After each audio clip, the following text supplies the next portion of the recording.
देखिए, इस वक्त आपको एक बड़ी खबर बता दूं। बड़ी खबर यह है कि नई दिल्ली सीट से अरविंद केजरीवाल सुबह से लगातार पीछे चल रहे हैं। अरविंद केजरीवाल इस वक्त जो हमारे पास आंकड़ा है, इस वक्त भी 1500 वोट से पीछे चल रहे हैं नई दिल्ली की सीट से। और ये बहुत बड़ी खबर है कि आम आदमी पार्टी 26 सीटों पर दिख रही है, बीजेपी गठबंधन 43 सीटों पर दिख रहा है और अरविंद केजरीवाल नई दिल्ली सीट से सुबह से एक बार भी आगे नहीं हो पा रहे हैं, वो लगातार पीछे चल रहे हैं। तो ये पहले ही कहा जा रहा था कि नई दिल्ली की सीट जो है वो अरविंद केजरीवाल के लिए मुश्किल साबित होगी और इस वक्त वही तस्वीर बनती हुई दिख रही है।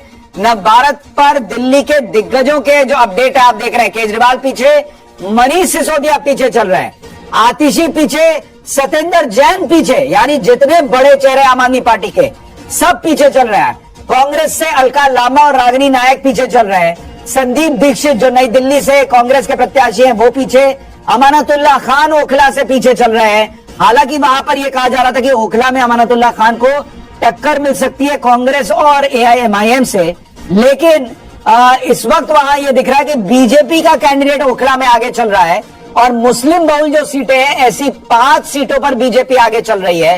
ये भी अपने आप में बड़ी बात दिख रही है। जो रिजर्व सीटें हैं उनमें से भी कई पर बीजेपी आगे चल रही है, यानी बीजेपी जो गेन कर रही है वो कई जगहों पर कर रही है। ये सीधे सीधे इस वक्त नजर आ रहा है।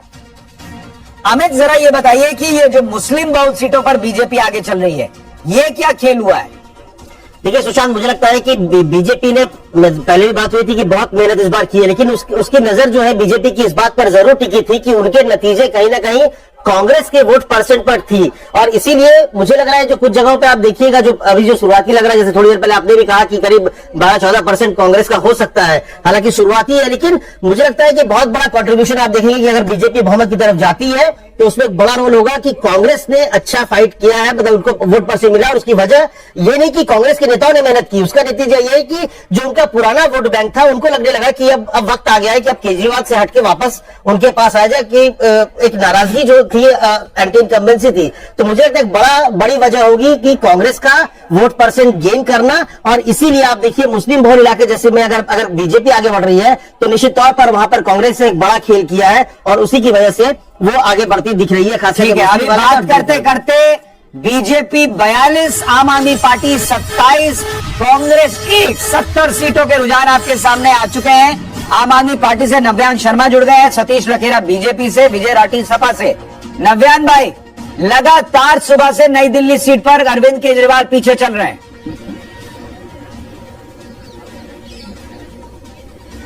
देखिए, बहुत बहुत नमस्कार। और मैं तो ये कहना चाहता हूँ कि बीजेपी को थोड़ी और आधे पौने घंटे की खुशी लेने दीजिए, क्या हर्ज है इसमें, थोड़ा बहुत खुश होने दीजिए। लेकिन रियलिटी ये है कि बीजेपी अभी थोड़ी देर में आपको पता लग जाएगा 55 से ज्यादा हमारी सीटें आ रही है दिल्ली के अंदर।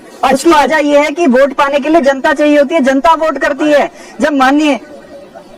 जब माननीय प्रधानमंत्री जी की रैली में कुर्सियां खाली होती थी तब भी तो रुझान दे दिया था जनता ने रुझान तब भी दे दिया था जब बीजेपी के प्रत्याशी वोट मांगने जाते थे, ऊपर से फूलों की जगह कचरा फेंका जाता था कि 15 साल तुमने बेड़ागर्क कर दिया MCD का। तब भी तो रुझान आ गया था दिल्ली का रुझान तब भी आ गया था जब अरविंद केजरीवाल जी को लगातार प्रताड़ना दी गई। ये भी आपसे, मुझसे पहले एक प्रवक्ता बोल रहे थे कि बीजेपी ने बहुत मेहनत करी है। मैं तो ये कहना चाहता हूँ, मेहनत सिर्फ बीजेपी ने नहीं करी, मेहनत प्रशासन ने भी बहुत करी है, मेहनत इलेक्शन कमीशन ने बहुत करी है, मेहनत बीजेपी के गुंडों ने भी बहुत करी है, मेहनत बीजेपी की सारी है। लेकिन नव्यान भाई, अगर बीजेपी के गुंडों ने मेहनत की, इलेक्शन कमीशन ने मेहनत की, तो आपको क्यों उम्मीद है कि अगले 1 घंटे में आप 55 पे पहुंच जाएंगे और बीजेपी नीचे आ जाएगी? फिर तो हो सकता है बीजेपी की सरकार बनेगी। क्या EM का शोर मचाओगे क्या? ये भी बता दो भाई।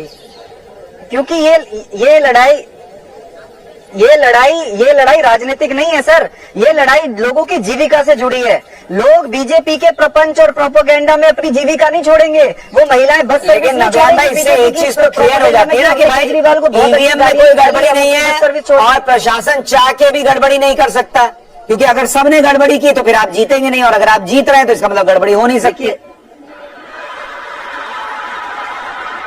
देखिए, हमें तो सिर्फ परमात्मा पे, भगवान पे विश्वास है और जनता पे विश्वास है। हमने जनता के लिए काम किया है, बीजेपी ने अपने लिए काम किया है। जनता के लिए जो काम कर रहा है वो जीतेगा, जो स्वार्थ की राजनीति कर रहा है वो जीतेगा। हमने तो जनता के लिए काम किया है। हमने बिजली मुफ्त करी, जनता के लिए करी, पानी मुफ्त किया, जनता के लिए किया, बस सर्विस मुफ्त करी, जनता के लिए करी। तो ठीक है, जनता देखिए एक चीज जो अभी दिख रही है कि जहां जहां जो आम आदमी पार्टी का गढ़ माना जाता था, जैसे झुग्गी झोपड़ी का इलाका आम आदमी पार्टी का गढ़ माना जाता था, वहां भी बीजेपी इस बार आम आदमी पार्टी पर 5 सीटों पर आगे चल रही है।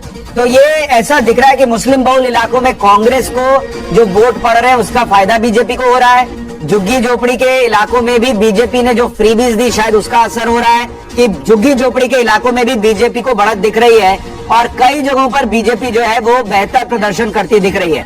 जी अवधेश जी। लोगों को केवल फ्रीबीज का नहीं, झुग्गी झोपड़ी के लोगों को जब आप निकलेंगे तो ज्यादातर झुग्गी झोपड़ी के बाहर जो है सड़कें नाले में बदल गए, गंदे पानी उनके सड़कों पर मिल रहा है। झुग्गी झोपड़ी के लोगों को पानी खरीद कर पीना पड़ रहा है। आप जाएंगे तो गाली देते हो 700 रुपया महीना का तो हम पानी लगाते हैं, कोई कह रहा है हमको 1200 रुपया पानी का लगता है। ये क्या कर दिया है? तो जो कोलैप्स है ना पूरा सड़कें का, नालियों का, पानी की व्यवस्था जो है, ये सारे के कारण वहां गुस्सा। सतीश लखेरा जी, हालांकि अभी भी आम आदमी पार्टी को उम्मीद है कि अभी 1 घंटा बचा है और 1 घंटे में ये आंकड़े पलट जाएंगे, आम आदमी पार्टी 55 पे होगी और आप लोग नीचे आ जाएंगे। लेकिन फिलहाल आपको बढ़त है, और अगर ये बढ़त है तो इसकी सबसे बड़ी वजह आप क्या मानते हैं?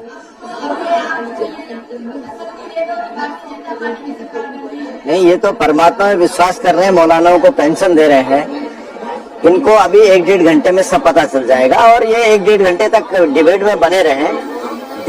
दिल्ली की जनता ने मोदी जी की गारंटी पे विश्वास करके मोहर लगाई है। उन्हें रोने वाला मुख्यमंत्री नहीं चाहिए, बहाने बनाने वाला मुख्यमंत्री नहीं चाहिए, चरित्र बदलने वाला मुख्यमंत्री नहीं चाहिए, उन्हें काम करने वाला मुख्यमंत्री चाहिए। और वो दिखाई दे रहा है, रुझानों में दिखाई दे रहा है। थोड़ी देर में परिणाम में बदल जाएगा कि दिल्ली का मूड क्या है। दिल्ली की जनता डबल इंजन की सरकार चाहती है और दिल्ली की जनता विकास चाहती है। अभी तक केवल नैरेटिव गढ़े जा रहे थे। जो लोग रामलीला मैदान से बड़ी बड़ी बातें करके आए थे, उनका चरित्र किस रूप में देखा? शराब घोटाले के रूप में, शीश महल में, क्लासरूम घोटाला, स्कूल घोटाला, ये सब कुछ जनता ने देख लिया है और यही परिणामों के रूप में दिखाई दे रहा है दिल्ली की जनता ने।